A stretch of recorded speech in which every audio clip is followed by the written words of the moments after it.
All right, greetings, Kindred. I am Voivode Mekhet. With me is Silent. Say hi, Silent.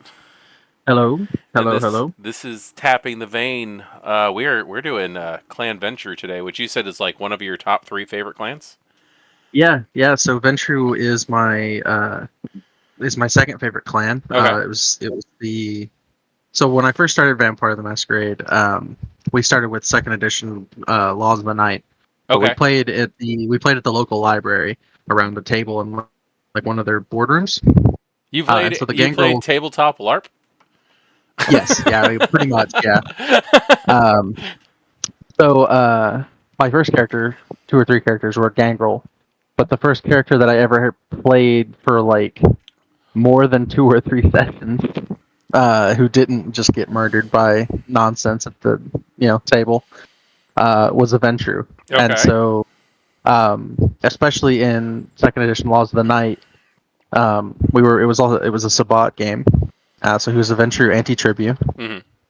um, and he is to this date one of my longest running characters, who's kind of been like Nice. uh, um, immortalized into like this NPC status that all of my friends also borrow from and use Oh, for their that's awesome. settings.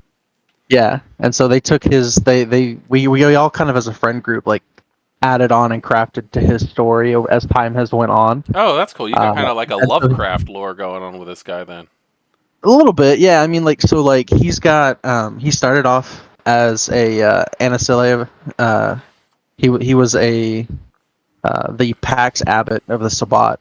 Uh, and as time went on, he became a bishop, and then went on to defect from the Sabbat later on after his pack, and some of the bonds to his pack severed, and so his character has been on all sides of the political spectrum, Okay. when it comes to vampire, and he is particularly. There have been multiple iterations of the character that have been played, similarly to how you talked about your character Marcus. Yeah, yeah. And so we ended up making that part of the same character's story, and that it's not that there are all of these different individuals with his name, or just like that. Not that he had all of these different canons, right? Hmm. It was that he basically um, did what the Zamisi do, and kind of, or not the Zamisi. I'm sorry, the Hakata, Hmm. and kind of have like a family line, and uh, to earn the privilege of being called by that character's name, uh, is like a Oh, thing of that's prestige interesting. within the clan. Yeah, That's yeah. interesting. So That's there's very familiar to what happened with Hardestat because there's actually been like at least yeah, two yeah, Hardestats. exactly. So that was a big kind of step in the direction of what led me to do that.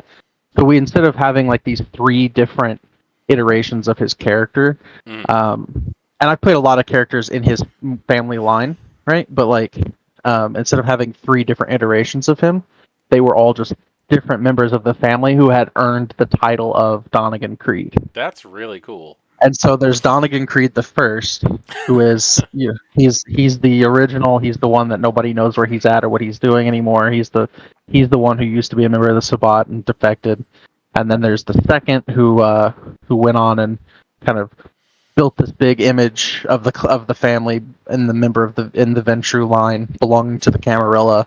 And the third kind of came behind him and has uh, kind of helped further advance the family's interests into the modern world. And then there's I have some other characters who've carried the Creed family name but not ever achieved that title of Yeah, Donegan.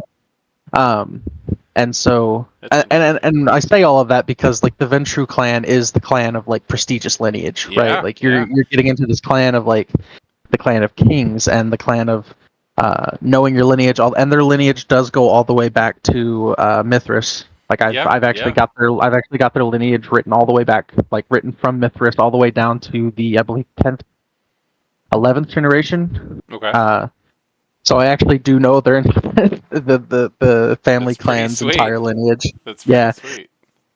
Um, and I think that's so. that's so Ventrue. You know, like it's a lot of fun.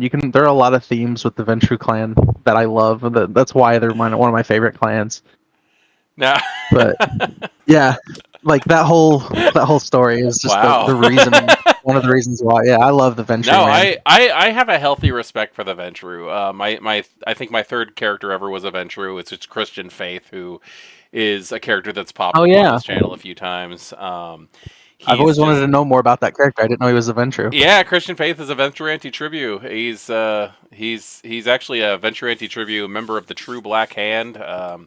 Very Okay. interesting character goes into it. But I also played a Venture character. God, what is his name? I still use him to this day. Mason. I used Mason. Yeah. He Yeah. was a player character that I played, and that was the character that I learned to play to lose. Yeah. And you get the best storyline because that character, I ran into a bar that I knew was full of Sabat with a shotgun. That is it. I had a shotgun, no backup. I ran into there. There was 15 Zamitzi who all went horrid for him, and I walked out the Oh other side, no. and they did not. And I was very proud of myself. Yeah. And I'm Yeah. sorry, just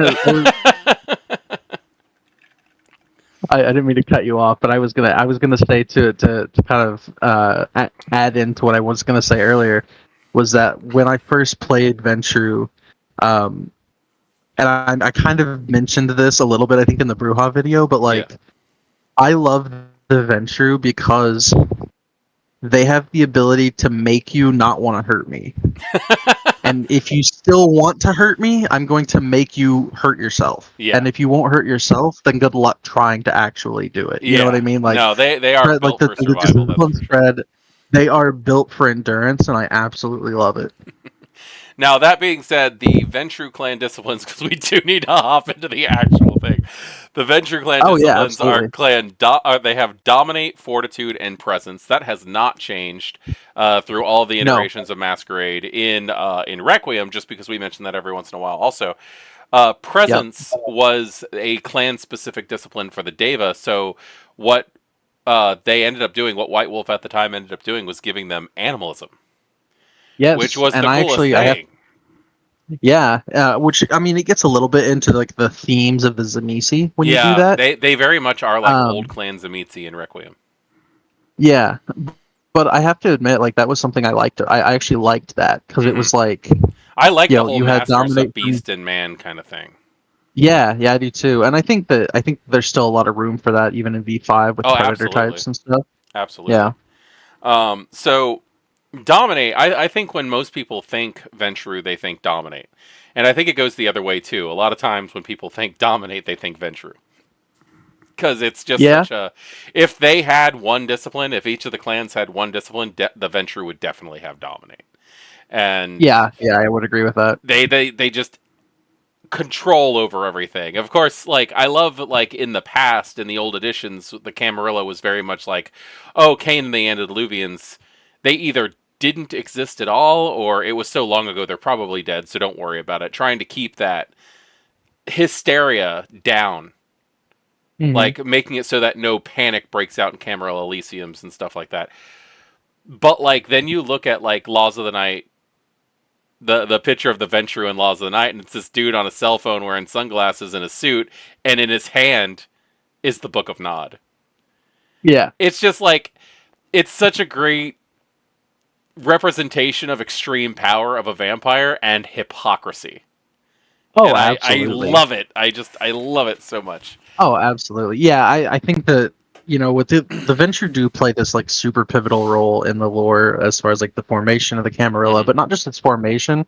They're the primary reason that it has endured for 5 centuries. Oh, absolutely.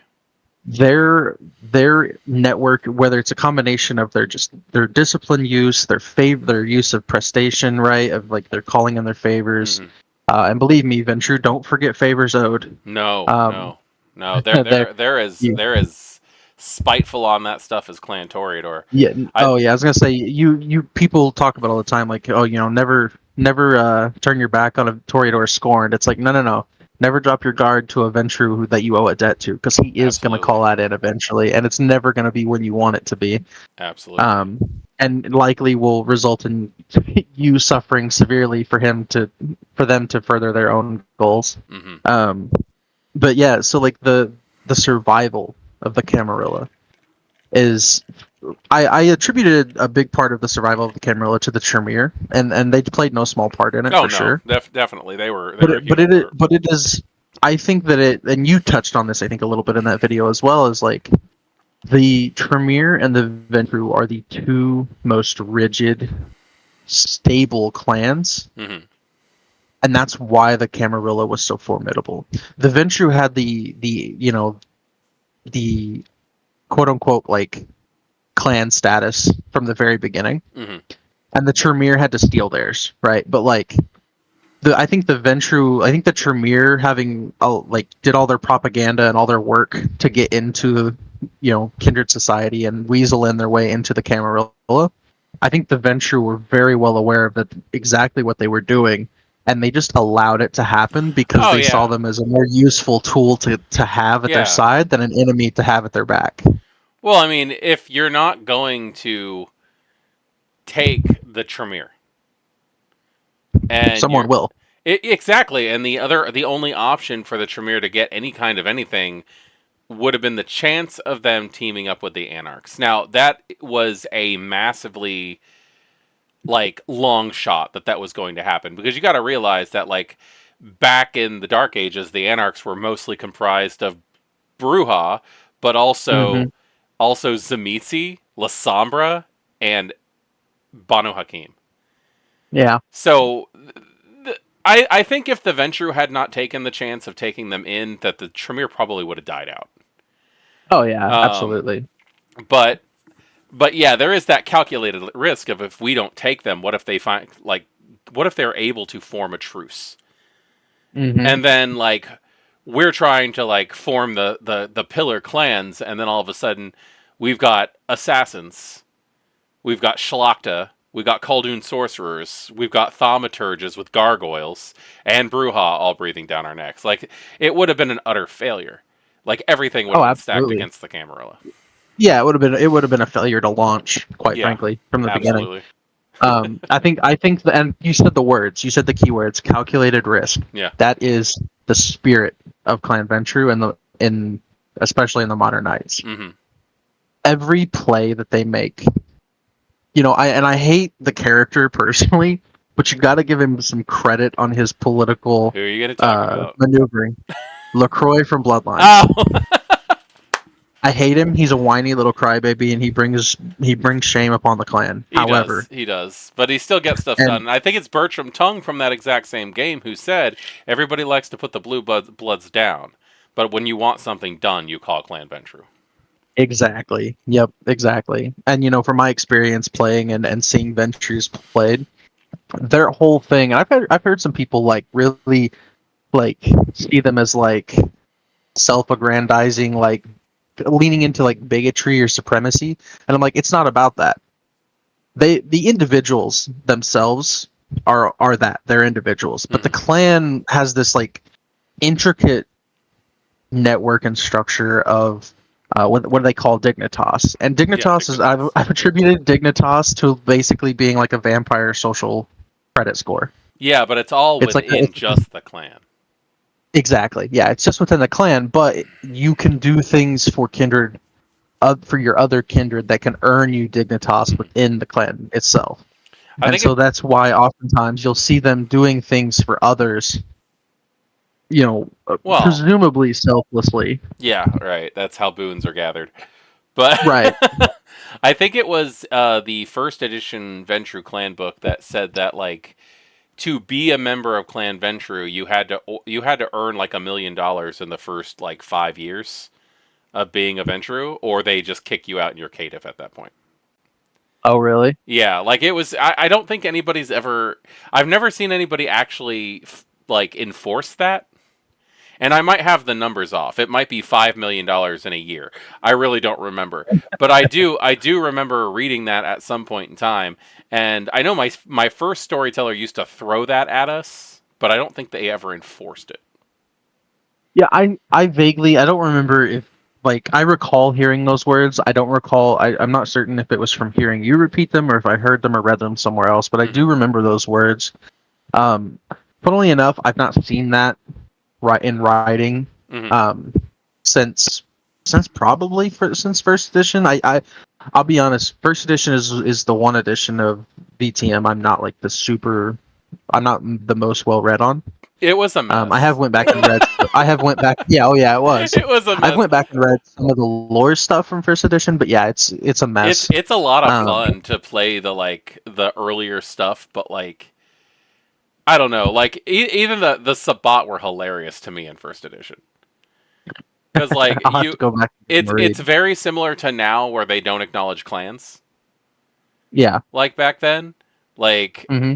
but like I remember reading one. I think it was like one of the first like little splats that they put out that connected to like the storyline they were running like from in the back of the first edition tabletop book. There was like a baptism of fire, and then there was like one where it's participating in like an opera house in Chicago. It's like just getting into the Chicago Chronicles, Hmm. and you're sitting there watching a show and the Sabbat come in and they won't let anybody leave and they end up just like sitting next to the characters and one of the Sabbat says, "How are you, my vampire brethren? Are you ready to throw off the shackles?"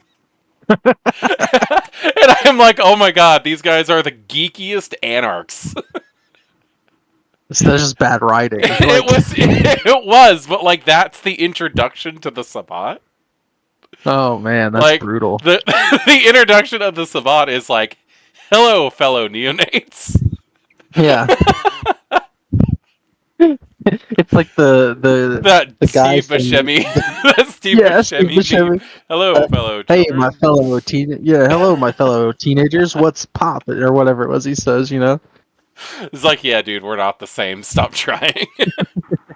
Yeah, no, Okay, so Ventrue. So yeah, there is their clan Bane is very yeah. interesting. It hasn't really that hasn't changed throughout the No, editions.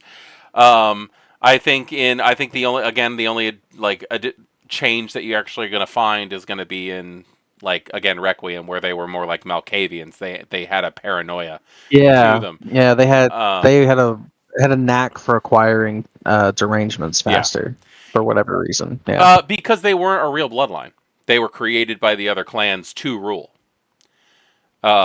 They in Requiem they were a fake vampire clan created in Rome because Oh, yeah Requiem's messed up, guys. If you like, it was great, but compared to like when you compare it with Masquerade, it's completely different.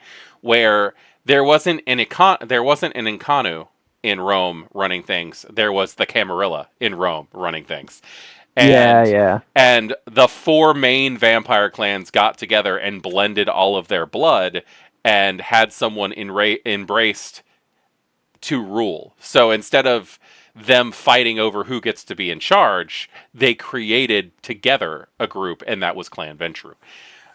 Which is Oh, yeah, I didn't know that. it's actually a pretty cool like little way of going about things. Which means that dominate is like a made up discipline when you think about Yeah, it. Anyway, but Ventrue have a refined palate. In fact, a lot of them choose not to even consider it a weakness. yeah. I think, and please go back to the beginning of this video and check out the disclaimer as I talk about Jan Peterzoon here, how we talk about sensitive Yeah. topics. I think Oh yeah. one of the most famous vampires to actually express the fact that this is a freaking curse is what Oh yeah. happened in Baltimore. I think it was Baltimore during the siege of the East Coast by the Sabbat. Yes, it was. When the Sabbat attacked Jan Peterzoon as he was basically just sightseeing in Baltimore during the siege, showing his retainers the sights. And both of his retainers, who did not know that they were also his herd, like each of them did not know that each other were herd. They just thought they Right. worked for the guy. Um, they were killed, and Peter Zune was like, "Oh crap! Like I have no one to eat, and I have such a specially refined palate. I need this specific thing. Yeah, Um, it's a really messed up thing and too. he had to do some dark stuff to get his food back, and he ruined lives just to make one vessel. Yep. It's really really messed up. Yeah. In the in the book, though, it says that with a resolve plus awareness test, difficulty of 4 or more, your character can sense if the mortal possesses the blood that they require. That's pretty nice. Yeah, Um, so it's like an inherent, it's like a sixth sense or like a free, it's like a more difficult bloodhound merit, yeah, but for specifically whether or not they fit your criteria or yeah, not. and it's Um, difficult. I wish that kind of thing just like existed in the past yeah, yeah, because because there was no real rules on it back then. yeah, it was just you got to make sure you eat this kind of blood. Well, what if you're a vegetarian? What if you're a Ventrue who can only feed off vegetarians? And like, are you just gonna pick up anybody who's in the produce section of a store? I was like, Yeah, what if right. they're getting steak next? Like, Yeah, you don't know. yeah. So, They could be doing their grocery shopping after just having like a nice juicy steak at the nearest steakhouse. mhm. Now Um, then there's also the fact that what happens if you're a Ventrue in a certain area, and much like things do for immortals, the world changes around you, and your food type dies off. I mean, that's actually a real concern for the Hmm. clan. I mean, there's in the older editions they talked a lot about this, but like there are handfuls, I mean, dozens, maybe more elders, Ventrue, who had to just go into torpor Yep, because their food source ran out, and that's what I'm getting and it's at. not just that their food source ran out. It's like their food source ran out, and there will never be more of it ever again. Ever They will again. never wake up. They're Well, never waking up. that's not 100% true because there is actually in older They can editions ways of handling that. they could exist on Kindred Maite, Not just that. which okay. The other option, or the other thing that happens, is in older editions you will find there's actually like stories of like a Ventrue telling a younger Ventrue what happened, Hmm. and I think it was like one of the like Grecian Ventrues who was on an island and he could only eat people from that island, but eventually like there was just nobody left. Yeah, Like for one reason or another, the wars with Rome and all that other junk. But what ended up happening is he fell to torpor. He slept the prerequisite amount of time and then woke up and everything reset. His palate was reset to the first person he fed to from then on. I see. Okay. But you still go into torpor for as long as you would go into torpor. Yeah. So you could be out for millennia. Yeah. Yeah. And I mean, I'd never really heard that. Mm. I kind of like. I'll be honest. I know it's really grim, but I think that's what makes it a curse, right? Like Yeah. the idea that your specified feeding type really could become scarce for you at some point in the Yeah. future. And I mean, that's the biggest challenge of that storytellers have, right? To really challenge a Ventrue in a story. And like you think about, there's a big reason why the Ventrue take very extreme care not to reveal what their preferences are, Hmm. because they never want anyone to attack their herd or go after their source of food. And because if you're going to destabilize Clan Ventrue, that's how you do it. That you, if you want to take a Ventrue down, you don't go after their money, you don't go after their influences and the people that they know. You go after their You food. go after the herd. Yeah. Because if you go after the things that they eat, inevitably they're not going to have enough of it to sustain them, and then they're going to fall into torpor, or start feeding on other kindred. And either way, your Yeah. problem will soon be taken care of, Yeah, right? because So that is the easiest way to bypass is just to start cannibalizing. yeah, Yeah. um, and I think that there's a lot of fun character room for like a Ventrue blood leech, Hmm. right? Like they have their Ventrue preference. However, that Ventrue preference is kind of like stepped on by their prey exclusion. Yeah. Like they can't feed on say they need to feed on, maybe their preference is something terrible, like they can only feed on children. Yeah. And it's like, no, I refuse to do that, so I just won't feed on people at all. Yeah. And so they only feed, there's a lot of fun room That there would with also characters. mean that the first thing that they fed on that they were not fed by their sire, the first time they ever felt the rush of the hunt for themselves was Yeah. them hunting down a child, if that's the case. I mean, it could have been Frenzy. It's supposed to be the first time you're able to feed while hunting for yourself while you're in your right mind. Okay, So, like, but I know here's that's really detailed, but yeah, that is really detailed, but also it's not explicitly stated anymore. And to my that's knowledge, it true. was I not am something that using was ever really explicitly stated. It was never. It was always something you had to it. really dig to find that. It was in older editions. It was stated. You're right. You're right, though. Probably something you have to dig up to try to find. Because like a lot of people, like even the books are not written in the mind of this is somebody who's playing a character that's just created. You know, so True. like why is this your feeding thing is not something that was really considered until like people were just like, well, I want to play a character that's like embraced now. Like tonight, embrace me Right. now. Like so yeah, no, it's that's absolutely true. It's there's just so much stickiness when it comes to this one. Um, and it can lead to a lot of problems. They do have, just like the other ones, though, an alternate, They which do. Yeah. Let's go over that one. which is hierarchy. Yes, I love this. It says, while many Ventrue seek to lead, they are also swift to obey their superiors. In many cases, chosen from pragmatic mindset, Ventrue children learn to heed their sires, and their blood-born instincts often make them yield in a similar way to vampires of older blood. A Ventrue vampire suffers a penalty to discipline dice pools equal to their bane severity when attempting to use their powers on a vampire of lower generation. They must also spend a willpower equal to their bane. They have to spend willpower equal to their bane severity if they wish to direct an attack. Jesus. If they try to attack a vampire of lower generation. That Yeah. sucks. Well, I mean, yes, it does, but in a game in a game where like your focus is primarily kindred politics, Oh, and you're not going to be, absolutely. you don't want to, and maybe your group's not comfortable like actually narrating feeding scenes, but you don't want to just like brush it off necessarily. Those are So my like you favorite. just I I love mean, they're my feeding favorite scenes. too, but like, but not everybody. Maybe not everybody I feels know. that way, or I know. maybe it's a game where like maybe it's kind of like the Dark Knights of Prague, right, where it's more go go go go. So Yeah, like that's rather true. than bog things down with needing to hunt, we're just gonna say like every at the end of every night, or every in between each session, you guys are gonna hunt, and then um, rather than having your character have to worry about these things in downtime, Yeah, let's just use the alternate bane because the politics are going to be more at the forefront. So that's going to be more of a challenge for you. You know, absolutely. I also like that it lends itself nicely to that image of the Ventrue being the puppeteer, right? So like the younger Ventrue is never going to actively go after their superior, Yeah. their elder, right? They're going to get And if they everyone do, it's else to hard. do it Yeah. unknowingly, right?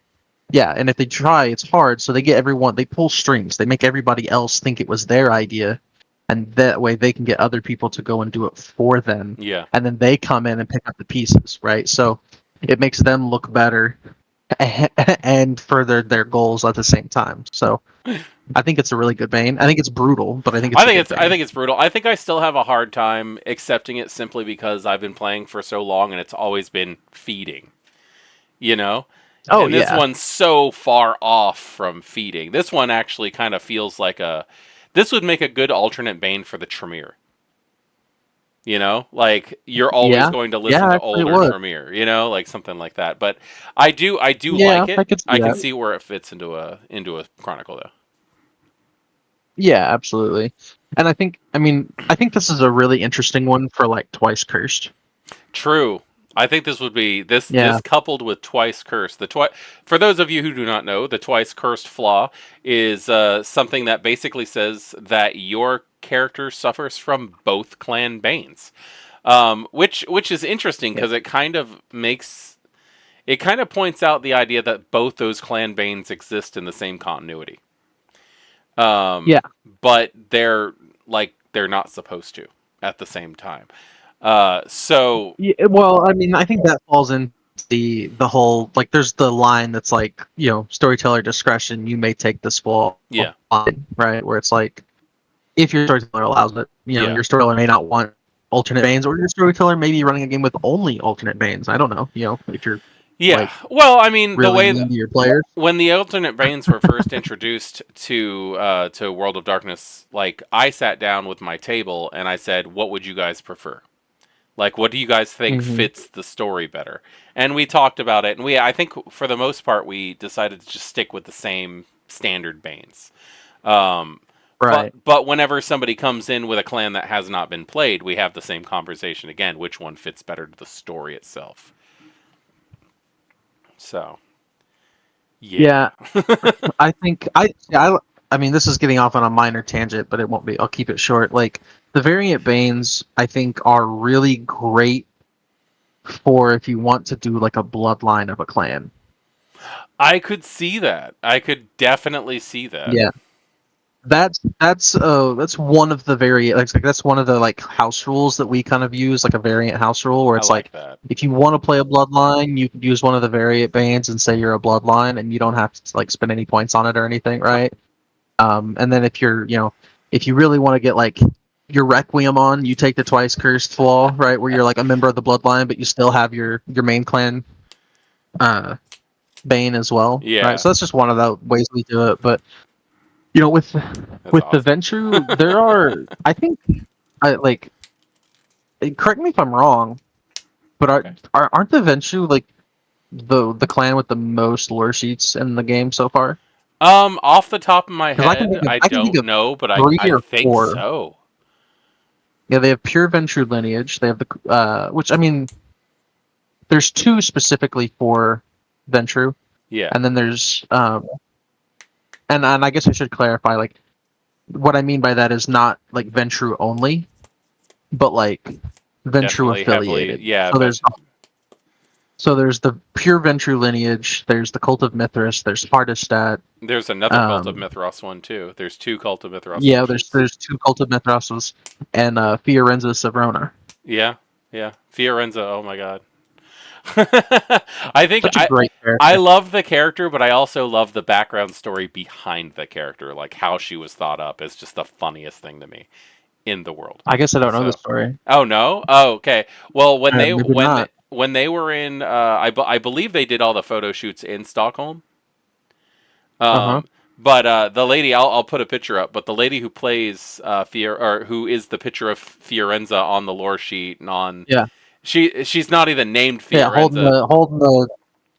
Yeah, she's got the guy on the leash behind her. She's got the smug face.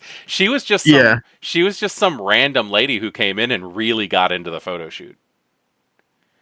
Like That's awesome. from what I understand, like from what I have heard in like World of Darkness like talks and stuff, she's not an employee. She's not affiliated with the company. They were looking for models. And like the Hmm. people who are behind me on the Ventrue thing right here they're just models that came in and wanted to work. Sometimes you'll get like a player or like an employee or something who took a role. But from what I understand, this lady came in and was just like so into it that they ended up writing an entire NPC around just like the amazing arrogance this lady just portrayed. That's And awesome. I love it. I love the fact that she was able to walk in and just like influence the game as much just by being awesome. Yeah, that's so cool. So big Ventrue energy there. Big B- BVE, Big B- Ventrue Energy. I'm gonna get that on BVD. a shirt now. I need that. I need that on like a hoodie or something, man. I'm walking around with my BVE today. So speaking of big Ventrue energy, um, Ventrue arrogance is their compulsion. Yeah. Which is very interesting. It says that the need to rule rears its head in the vampire. They stop at nothing to assume command of a situation. Someone must obey an order for the vampire. Oh god. Any action not directly associated with leadership receives a 2 dice penalty. The compulsion lasts until an order is obeyed, though the order must not be supernaturally enforced, such as through dominate. You cannot use your powers of persuasion or direction to make someone follow you. Yep. Could you imagine Now, if this with was your happening at the specific same time reading that of the it, Bruja is? oh yeah, no, that's why they butt heads. Yeah. That's why the clans don't get along because the No. Ventrue have to get someone to follow along, and the Bruja have to Not follow along. subvert someone. Yeah, not follow along. Um, Oh my god. I mean, again, I referenced this in the Bruja movie, but I mean, you think back to the Breakfast Club, and you got the principal and John Bender Yeah, they're just just yelling like at each other. clashing, Like, man. yeah, absolutely. You know, It's a you have hell. Bender It's over there a in a compulsion, like wanting to not waste his Saturdays, but he can't refuse to yeah. stop. He just can't stop himself from saying, yeah, like, yeah, he wants more. With a character that is built around control and having disciplines that just automatically receive control, having to make somebody willingly do it is just, oh my god, that's like pulling teeth when you know it's something that has to happen. I had this It's compulsion with a character, and I'm going to tell you right now, when you're playing with a new group, this compulsion feels really bad to have to role play. okay. Um, I was playing with a new group, and I only played with them for a little while. They were a great group of people. Um, but I joined the game later than everybody else because they lost a player and needed someone to fill in, and I brought in a Ventrue. Well, in my first session, I'm getting to meet the coterie, and like he invites them over to his haven, and like he's treating them to like a nice night, and trying to like just get affiliated with everybody. And somebody was being kind of like a shithead. Um, and He was being they kind of were trying like, to a a shithead. shithead, yeah.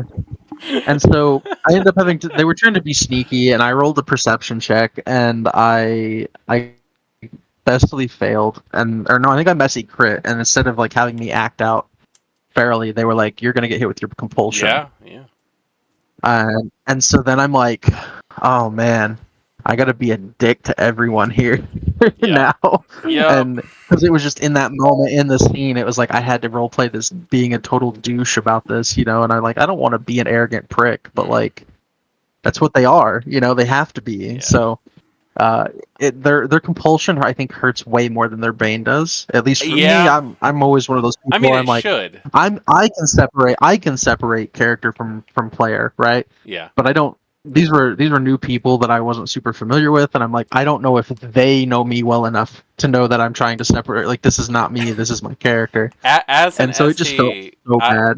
as an ST, I've gotten into the habit of when somebody suffers from their compulsion, we typically read over the compulsion again. Like, Yeah, like it. I try. I don't do. I try not to do it every single time.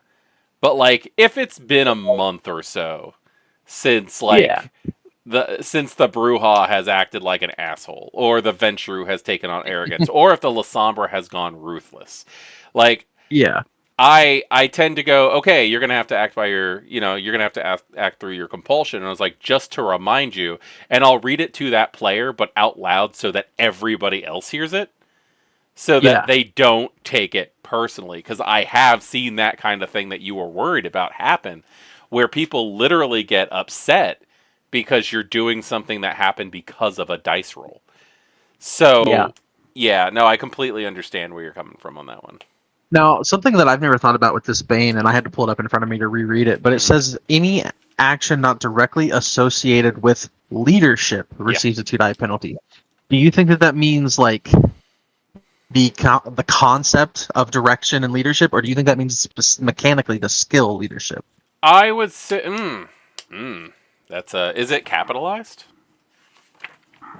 That's a good question. Uh, no, it is not. No, it is not. So that That that is an indicator. if it is not capitalized, I would definitely say that it would have to be the concept of leadership. I would say that if it is capitalized, they're referring to the skill because the skills are all capitalized. I know that's a really dumb way of looking Right. at it, but Yeah. as No. a storyteller, No, I that's would say that. actually a really that's a good context clue that completely like went over my head. So good reference on that. So I like the idea that you have right. You have your leadership skill, Ventrue, Yeah. who even in this moment of arrogance, they are finessable, socially finessable enough to like deliver socially graceful enough to deliver an order in a way that feels like a request. Yeah. And that would be, I would argue, like to give an order that sounds like it's in the best interest of the person. That's a leadership role. Hmm. To give an order as a like in a demanding way of a request would be persuasion, I think. But then you have like the tyrant who's like, no, Yeah. you're See, going to listen to I what would I say, say and that's it intimidation. depends on the Ventrue. Like, what is their leadership style? If it's somebody who's using intimidation, that could be the way that they do things. Are they a Oh good yeah, leader? No. Are they still forcing somebody to do something? That's leading them. Like, regardless, it's still leadership. oh yeah, And absolutely. I don't condone that kind of leadership, but I'm not going to make them suffer from the penalty if they're using intimidation. You Look, know? in real life, no. In real life, no, I don't condone that kind of leadership either. But in a game of Vampire, yeah, go for it. Be the big scary, be the specialist for intimidation. Ventrue. I think that's a great character idea. Exactly. Exactly. You're going to get that. Or I mean, I'm just going to go ahead and say there's also Brujah styles of leadership, which can be the same deal. Yeah, Like you're going to have those people who are like, we should go out there and do that, and they're going to be in the front lines. They're going to have those people that I are like, you should go out there and do that. And then there's going to be those people that are, you're going to go out there and do that, or I'm going to break your goddamn arm. And I'm going to make you heal it backwards. I just had an interesting thought. Do you like, and on this obviously the leading by doing thing kind of does lend itself more to the Brujah, Hmm. right? But like, you could have a Ventrue who is a leader by doing things, Hmm. and would do you feel like it's valid? I do, but I want to hear your thoughts. Do you feel like it is a valid way to roleplay this compulsion? If you're Ventrue, so you have a Ventrue character who gets hit with it, Hmm. and rather than give the order, they just pick up and start doing something themselves, suffering the die pool penalty, just to show that everybody that like even though it's they're failing at it, even though they're not doing a good job of it, or even though they're struggling with it, they're still there to do it, and everyone should like follow by example, right? Do you think that A that's a fair way to a roleplay? decent leader Ventrue. Um, I would allow it if it came with a come on guys, let's do this, and then they go and do it. Okay. Like if it's just a situation of if nobody else is gonna fucking do it, I'm gonna fucking do it. Like if it's like if they're gonna go do it in spite of the other people not doing it, that's not leading by example. That's being snotty about it. But like Well, I if they're was like meaning if they're ready to roll up their sleeves and go, all right, guys, we can do this. If we do it together, we can get this done. I would say that counts as leadership. yeah, I would say that counts as leadership. I was saying more along the lines of like maybe you have a character who's very like self-dependent, like very independent, and they don't actually like to rely on other people. Mm-hmm. So they like say there's something that's completely out of their wheelhouse that they just don't know how to do. Mm-hmm. They're gonna go and start trying to do it. They're gonna try to put the thing back together. They're gonna try to solve the investigation. They're gonna do whatever it is that they're trying to do. Mm-hmm. And they're going to do it poorly because they're suffering from this compulsion, right? Like all they can think about is all their mind wants them to think about is like how much they want other people to just do it for them, Yeah. but that's not who they are as a person. So they actually kind of like rebel against that. They fight against that compulsion a little bit, Okay. and they're doing it with the hopes of like being being the example, right?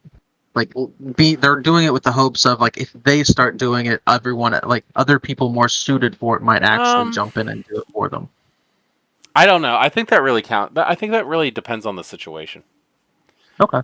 I really do. Like I can definitely see that being a thing, but that's not really leadership. That's hoping. Okay.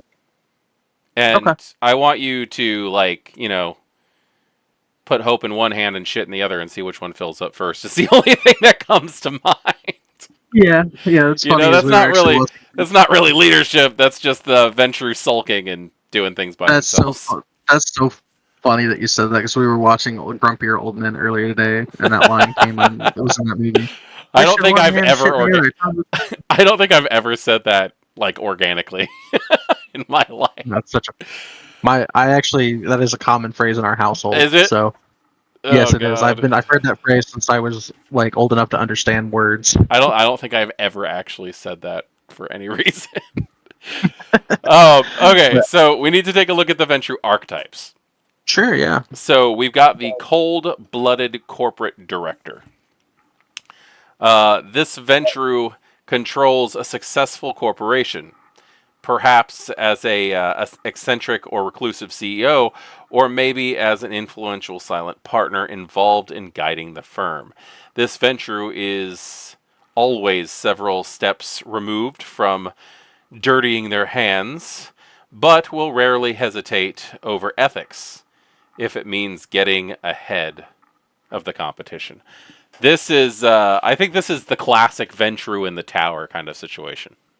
Yeah, yeah. This is like your quintessential stereotypical puppet master Ventrue. You Hmm. know, This is a who's good the guy who lives NPC. in the who's yeah who's the mysterious, you know, everybody knows him as like the mysterious rich, like the billionaire guy who lives in Hmm. the penthouse, but like nobody knows who he is or like where he came from. He just kind of showed up and and money started to follow through with him, you know.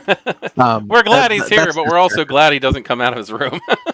Yeah, like he's kind of weird, but like also kind of interesting, and you know, everybody in the building or in the business like kind of knows about him, but nobody knows really who he is, or maybe they Yeah. don't even know he's there. You know, maybe I mean, so.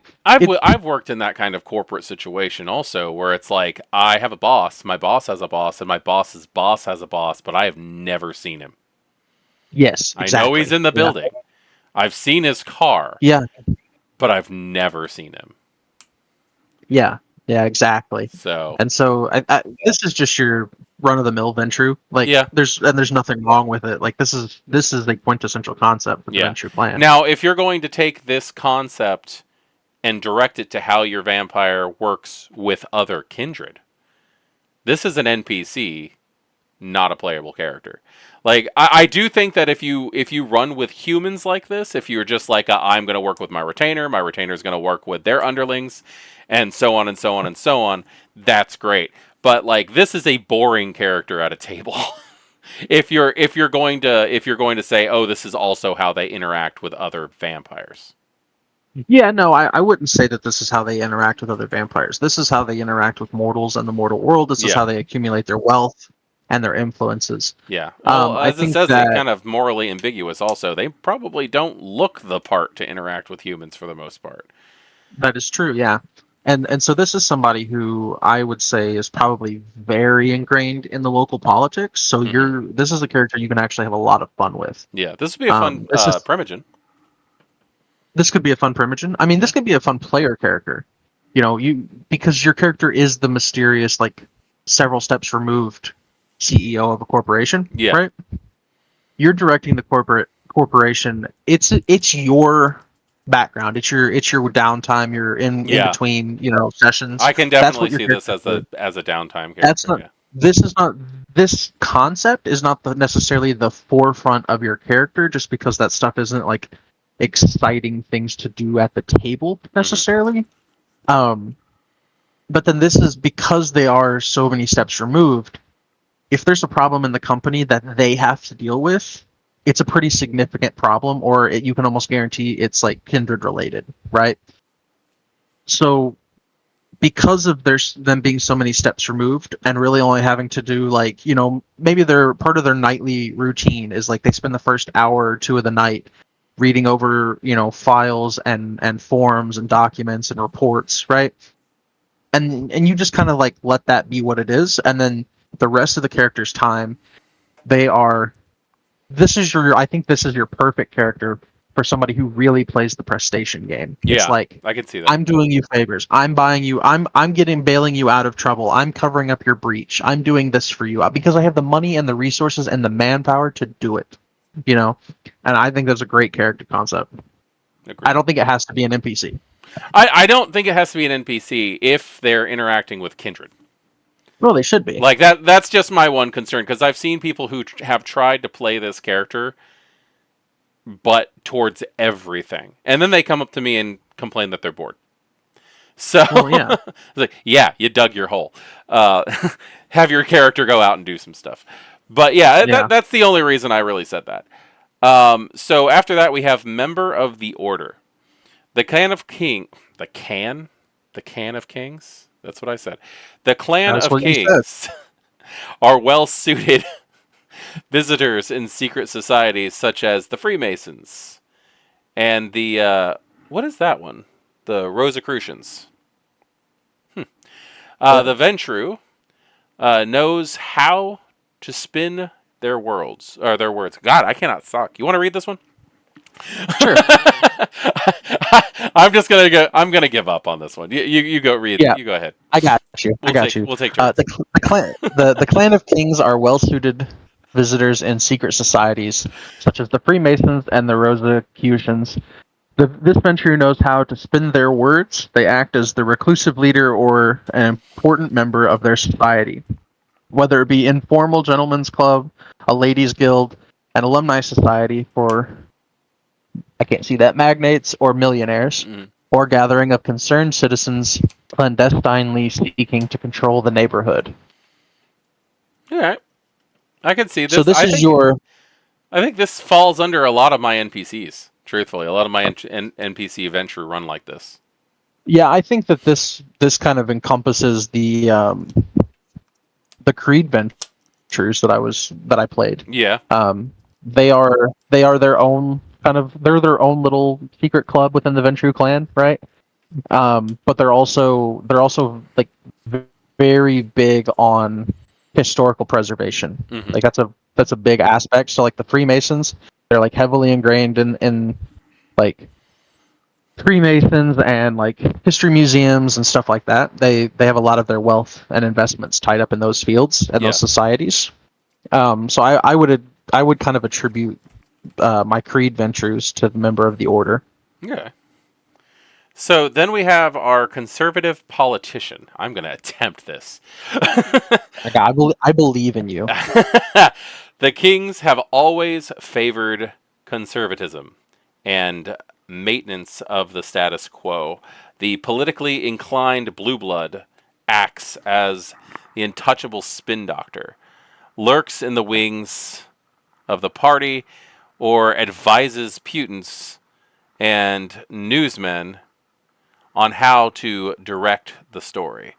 Manipulating the media, they suppress masquerade breaches with ease. This is actually, like, as much as I wanted to say, like, the member of the order is good for Mason, my Ventrue police officer that's in Thicker Than Water, I really think Yeah, that this actually fits him really well because one of the things that he does as a active detective in the game who works night shift is covers up masquerade breaches. That's like his big yeah, thing is making sure that things don't get out to the news that should not get out to the news or that the right people are paid absolutely. off.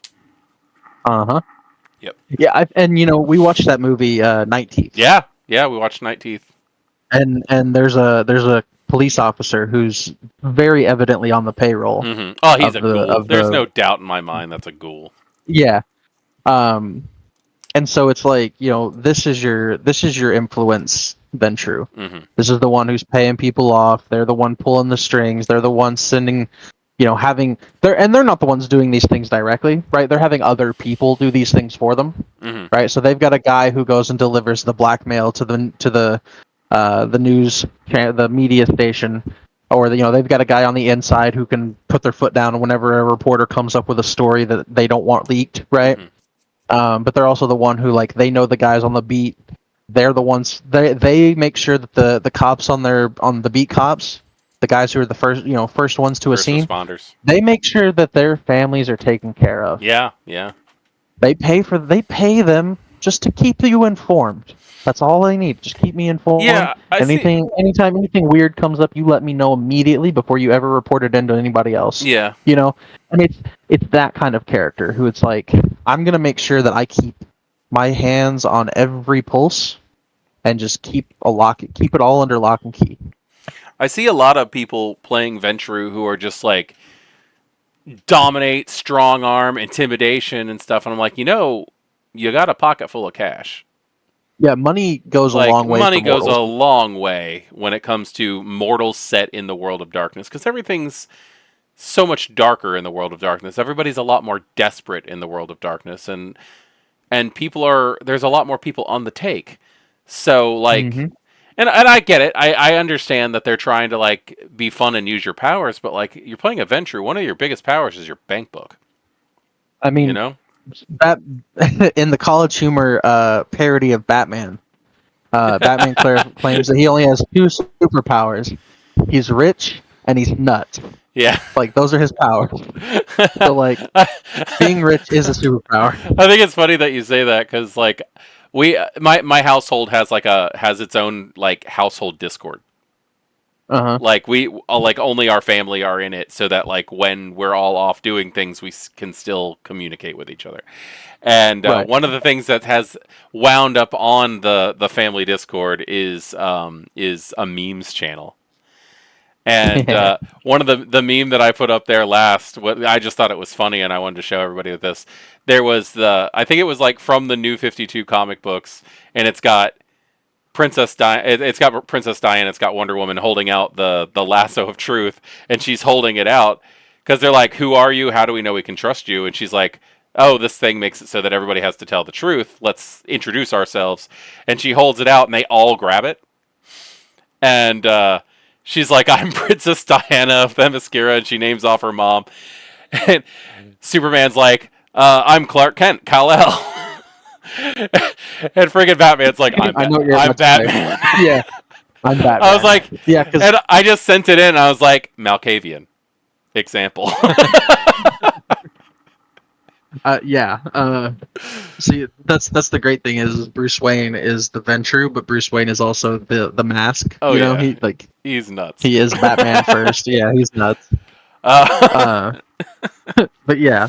so So I mean, money is a big influence for a big like yeah, and it can be resources. used in so many fun ways.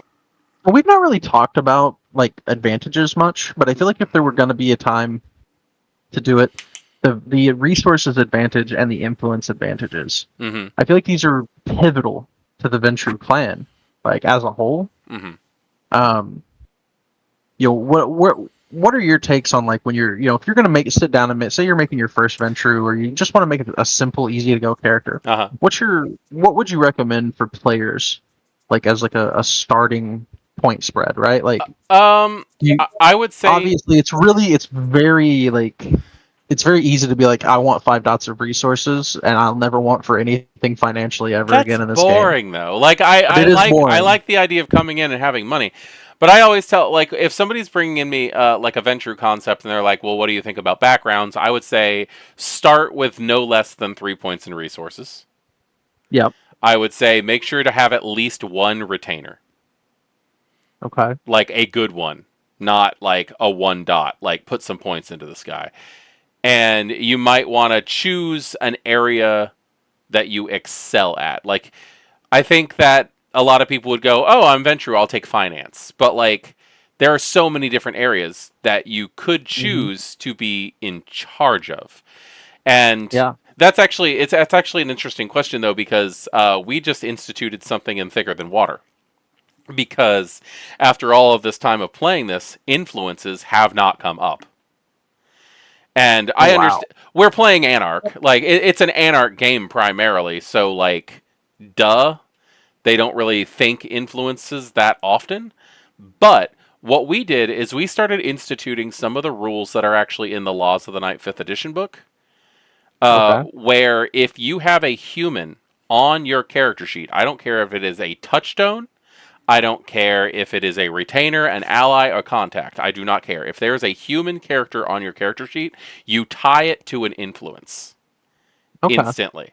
So if you have a retainer who works in the media, that is how you get into working with influences in our game now. And since we instituted it, it has gotten to the point where people are like, oh, I can do this, I can do that.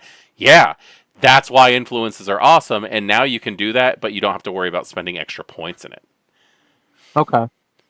So, So you think so like touchstones and everything, touchstones, retainers, they're just free dots of influence? no, I don't think the free dots and influence is because there's a lot of role play that's going to be involved in it, especially since a lot of retainers, or not retainers, but a lot of touchstones they don't know they're being watched.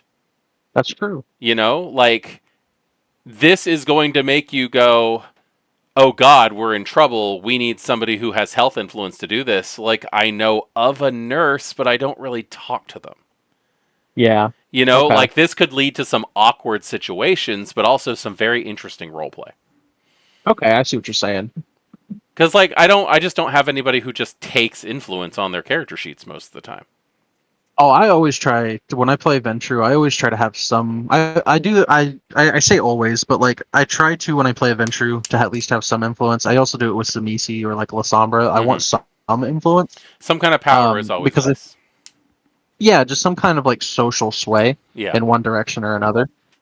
Um, and I'll be honest, I struggle a lot of times when I'm making my character to pick and choose between like, do I want this character to have some status or do I want this character to have some influence? Hmm. Because, like you said, a minimum of 3 dots of resources is probably a good Yeah.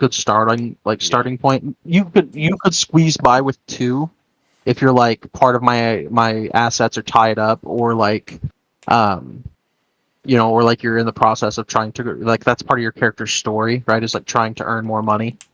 Um, but then like influences are I think so interesting. I think that that's where a large part of for me that's where a big part of like not just the Venture clan but like vampire as a whole. That's where a Yeah. lot of the fun is because you get to build these networks and like that's the real power. That's why elders don't have to use their scary elder disciplines Well, because in they can squash you with just using their influences. back in Masquerade Second Edition, which was actually like the first LARP books that Uh-huh. came out, um, you used to get like points in influence for free outside of backgrounds. Like Oh, your okay. character was set with like some basically saying that your character knew some people, so what did those people do? Yeah. Which was kind of what influenced me on making that decision of like going with what the LARP's doing right now when it comes to tying influences in with other people. Just because like you guys don't do anything with like anything that you could have influence over, but I want you guys to have access to those things. So this it just kind of puts them in that direction. Okay. Okay. So So then we have the Godfather. Do you want the Godfather? yeah, yeah, I'll read The Godfather. Yeah. The so-called Godfather wields their power through organized crime, manipulating gangs, and the path of cash that runs from the streets to the bankers and politicians. Other Ventrue may turn their nose up at such a shady character, but the Godfather knows that to get things done, blood sometimes needs to be spilled. Short and sweet. Yeah, I think that's kind of like your crime boss I Ventrue. mean, Al Capone like is literally a Ventrue. Yeah, yeah, Like yeah. like I think next to Hardestat, he's probably the one of the most well known amongst the community Ventrue. Yeah, but that's just because he's a masquerade breach in and of itself. Like Exactly. seriously. Exactly. Like ugh. Any I any think rep in the home state. I think this fits very good for Kevin Jackson as well, Prince of Chicago. Yes. Oh yeah. Well yeah, Yeah, because he's tied up in the gangs and yeah, stuff. definitely. Yeah. He Well, like which is yeah. I mean that goes into his story, right? Like he and Al Capone are broodmates to Yep, Loden. and rivals. And so and rivals. So like I ran this storyline for Chicago one time where like I was going to be running the Chicago storyline that's in the book for V5 Yeah, yeah, I've run it. with one group, but I wanted to kind of build the stage because I had to wait a few weeks for that group to get together. So I was gonna in the meantime I wanted to build the stage so that I would be like fresh going into it. Hmm. And so I actually ran a precursor game that took place like 10 or 15 years beforehand, Okay. where my other group of players were the ones who helped seat Jackson into the position of prince and were responsible for basically destabilizing Capone's network, the remains of Capone's network, That sounds interesting. to the place that it is in the V5. Yeah, to the place like they're the reason Yeah. why the Capone gang is in the position it's in the modern story, and that's kind of the way I set that up to run that for them, so that when um, like they were so one of the characters had the Annabelle lore sheet and was working with Annabelle. Yeah. And it's mentioned somewhere in the Chicago book that like the Primogen Council really hold a lot of the power in Chicago, and Annabelle's no small player in that. No. Um, No. and so they were assisting Annabelle in seeding Jackson as the next prince. And so they Okay. get to kind of like that was how that's how I ended their story, was like them seeing to all these little things that they weren't sure was related, only to come and find out that like they were just helping Annabelle remove all of Jackson's opposition, That's really cool. I like that. so that he could claim Praxis. Yeah, I like that in the background mover shaker storyline yeah, kind of thing. That's a lot of fun. I like that a fun. I love games like that, man. Then we have the High Priest.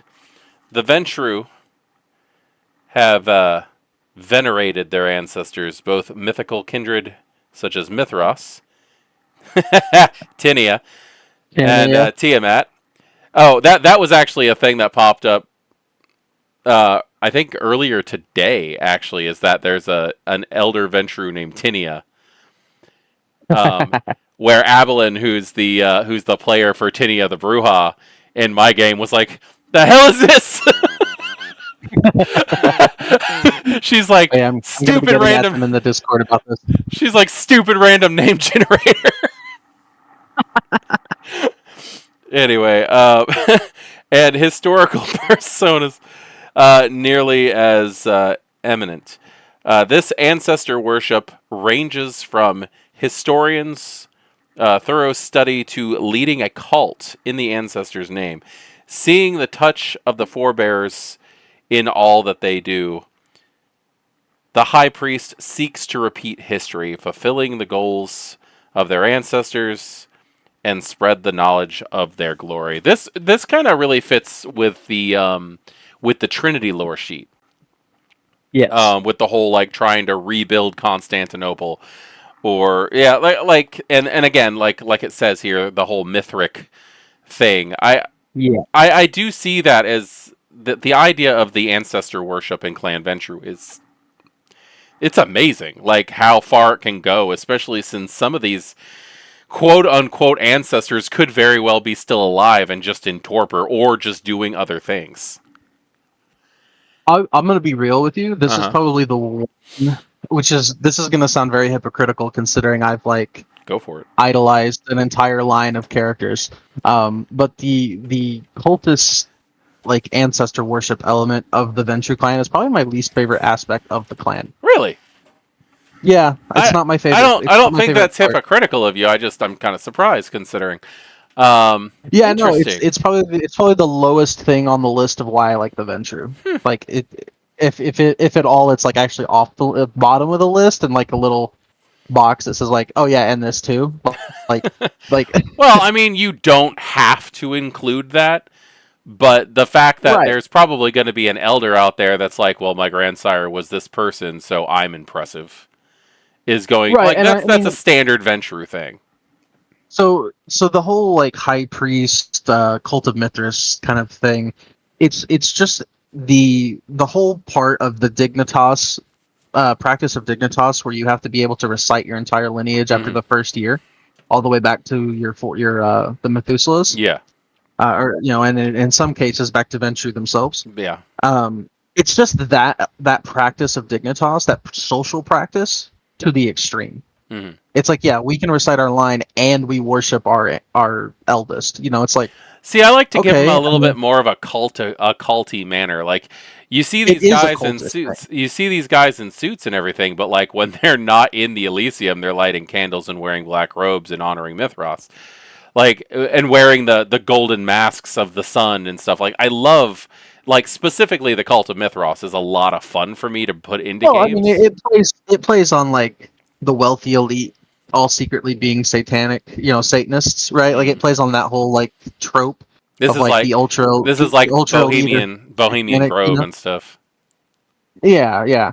So I mean, there's definitely a lot of room for it to be to do stuff with it. It's just for me, it's not my personal favorite Yeah. part of the Venture clan. Well, and you I can always leave I, it I out. personally, oh yeah, no, well, I don't necessarily leave it out. I just don't portray it myself. Like Hmm. players want to, absolutely. Like I'll facilitate it all day. Um, but yeah, this is probably my least favorite concept, and I'm surprised that of all the clans, that I have a concept that I don't care for. It's actually that one. Yeah. Yeah. It's weird. But yeah, that's everything that's in the player's guide and the core Core book. book to go over when it comes to Clan Ventrue. There's a lot in there that is just it's I don't know. I think the Ventrue are just iconic, especially in like a Camarilla setting. Oh, absolutely. The idea of the Anarch Ventrue has always been something that I'm like, okay, you are taking a risk, buddy. Like you've Yeah, got an entire I clan, was man. gonna say, like, I know we're a little bit over our hour now, but Yeah. like, I want to play an Anarch, a Ventrue Anarch, hmm but I'll be honest, it's one that I struggle with. It's a concept I struggle with, even though I want to do it. I So, just see them would still you having that provide some need to examples lead. for? Well, yeah, but are they gunning for Baron? Are they gunning to just be like the quote unquote Anarch Ductus of the pack, or the coterie? Like, what are they? Are they the mafioso? I mean, I guess the mafioso makes the most sense I for mean, Anarchs, but I see them having like this is my 5 year plan. You know, like yeah. I see them going first. I'm going to become a leader of a gang. Hmm. Then I'm going to get the respect of the other gangs. Then I'm going to Yeah. become Baron. Like I really see that. I do see that it's a coin toss after they become Baron whether or not they're going to sell out to the Camarilla. Yeah, it's like what's in it for the Venture to stay in the Anarchs? I mean, some of them actually It just has don't to, want to have anybody telling them what to do.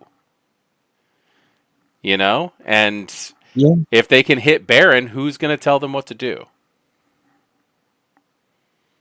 I mean, the bigger, meaner Baron across the interstate. Well, that's the thing is you got to become the bigger, meaner Baron. That's true. Like that's where you get to stop if you want to, because there's nothing really above Baron other than more respected anarchs.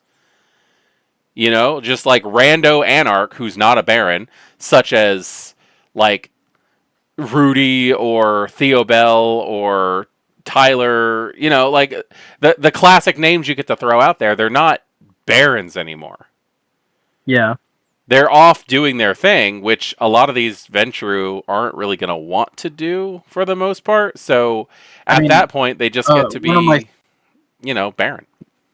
one of my favorite Anarch characters is a Venture. Actually, I just remembered this. No, who is that? Agata Steric. Atticus? Yeah, definitely.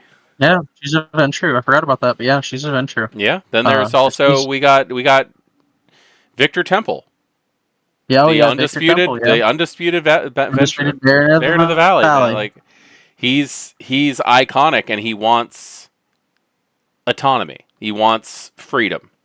Freedom. He wants to make a name for himself. Kind of. Yeah, Exactly. that's true. Because at the heart of it, if you're Camarilla and you're a Ventrue, there's only so far you can go. That's true. And as it is now, there's a I there's a freaking Justicar for life Hmm. in a situation where you don't have a natural lifespan. Which means once you hit Prince, for the most part, you're not going anywhere as a Ventrue. And you can still be told what to do by the council. Do you think that it's unreasonable for an ambitious Ventrue who finds themselves in the Anarchs to like lay out like a 10, 20 year plan where it's like by the end of it I will be the prince of this city, even though I'm not a camera member of the Camarilla, like effectively like they will they will undermine all the other barons. They will amass their own barony, undermine their fellow barons, save the fellow barons from either save them or completely get rid of them with problems that they likely created. And then at the end of it, just kind of like in the movie 19th, right, where like Victor, like at the end of it, he's the only one left to really rule the city. Hmm. Do you think that that's like unreasonable, or do you think that? I think that's completely reasonable, and I really would not be surprised because this has happened in Vampire the Masquerade before. I would not be surprised if new Ventrue Anarch becomes Baron. He comes in, he gets everything settled, he walks into his office, his phone rings, he answers the phone, and it's representatives of the Camarilla giving him an offer now. Mm-hmm. Like, I don't even, like, even if it's not in that Ventrue's, like, plan to turncoat, I can see some of them doing it because the Camarilla will then go, all right, well, you've proven to yourself, you've proven to everybody that you can take charge, you can control the rabble. Why don't you control the rabble for us now? Like Yeah. that's really something that I see happening because it has happened. Oh yeah. Like there was a there I cannot remember her name, and I feel like I hate the fact that I forget some of the NPCs' names sometimes. But there was a situation in oh, where is it? It was in like Northern California somewhere. I think it was San Diego, maybe. Who and I don't even know where San Diego is. It's around there somewhere. But but like one of them like a caitiff became Baron, and like the moment she became Baron, she turned coded to the cam. Wow. So like it's not just the Ventrue who are subject to this. Like I really see if Well, there's a no. if there's a new Baron, the Camarilla is probably making a phone call that night. Yeah, I mean, what are your options in that situation, right? Like, you're either going to say yes, and you're going to take the position, and they're going to give you the money and the resources Uh huh. and the boot on your neck, Uh huh. or you say no, and they're going to send archons to clean you out. That's what an Anarch would do. An Anarch would say no, rally the forces, and let them know shit's about to hit the fan. That's true. Yeah, that's a good That's point. that's that's the Anarch movement, is to completely turn against everything that the Camarilla want. It doesn't matter what the option is at that point. And I think that's one of my big issues with the Anarch movement, is because like so many barons are just hypocrites in some fashion whatsoever. Like they like the word baron might as well just be prince. You know? Like at that point. And who knows if they're gonna turncoat to the Camarilla anyway. True. I mean, but then you have characters like, and I know she's not a Ventrue, but like Therese Foreman. Like, you could have a Ventrue Yeah, who's who loyally has an Anarch, who's just kissing the pants seat of the Camarilla just to bring them down. See, I don't know about that 100% because, like, I see Jeanette being, like, massively, like, Anarch through and through, but, like, I've seen Therese make deals with the Camarilla, and I don't know exactly what frame of mind she's in while she's doing it. Well, that's true, but she also, like in LA by Night, she was the one who brought Vannevar to insanity to destabilize the Camarilla. True. That But that doesn't is mean also because she that didn't get what she wanted. that So could also be because she was trying to become Prince herself, though. that's true. Like, there's so many, I like, mean, you just can't trust Therese. no, you can't. Well, you can't trust a kindred. Period.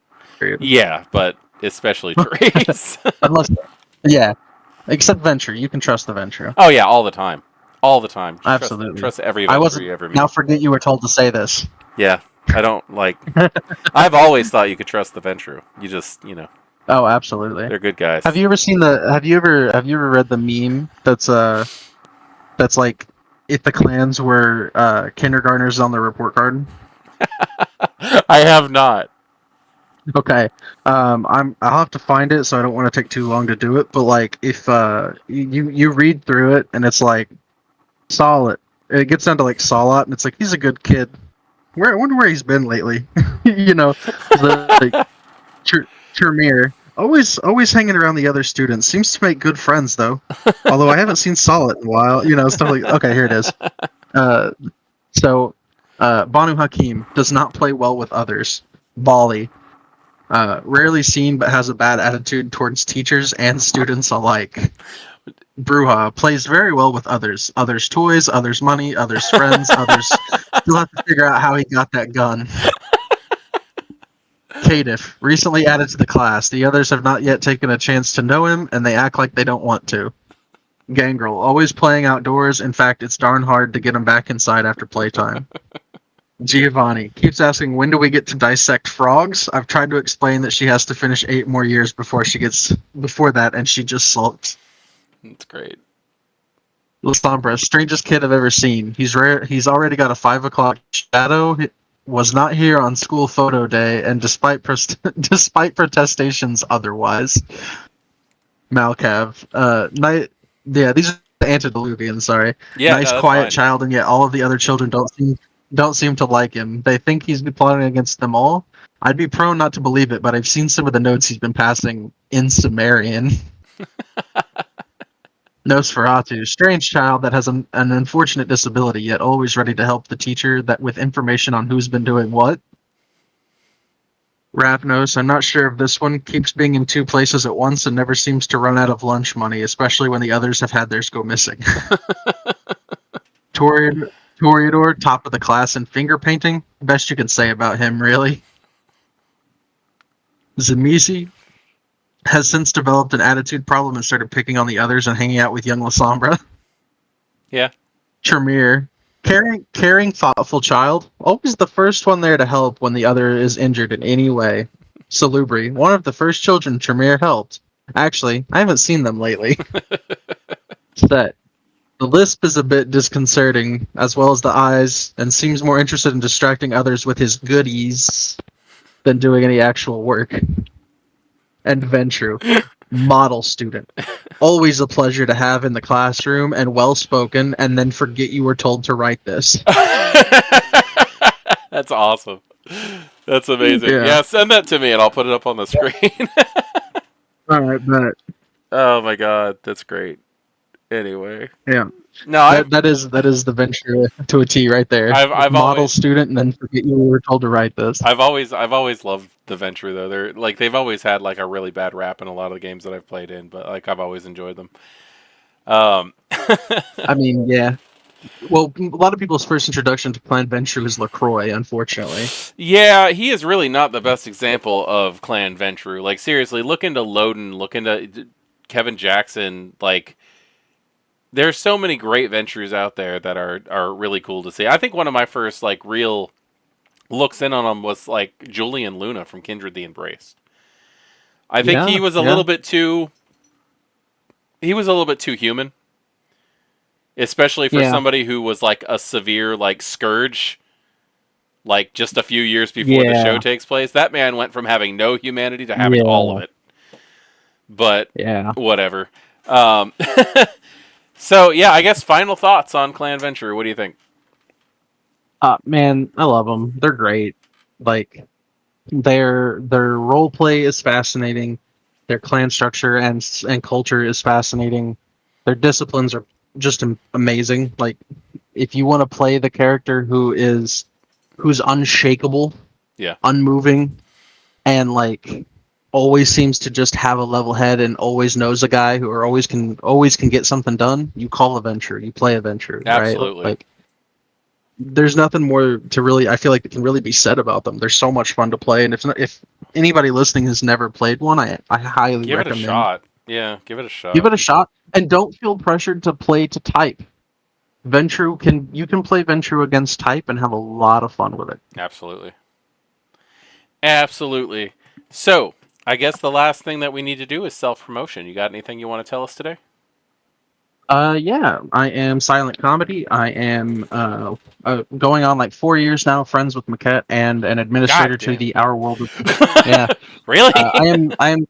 Yeah, it's been like 4 years, man. Wow. I'm the community manager for Our World of Darkness, the Discord primarily. I don't get on the Facebook too much, but um, where we have weekly chats, usually about tapping the vein, but also I occasionally get inspired to ask other questions and just stir conversation with people. We've had a great list of conversations going on for these last several weeks now.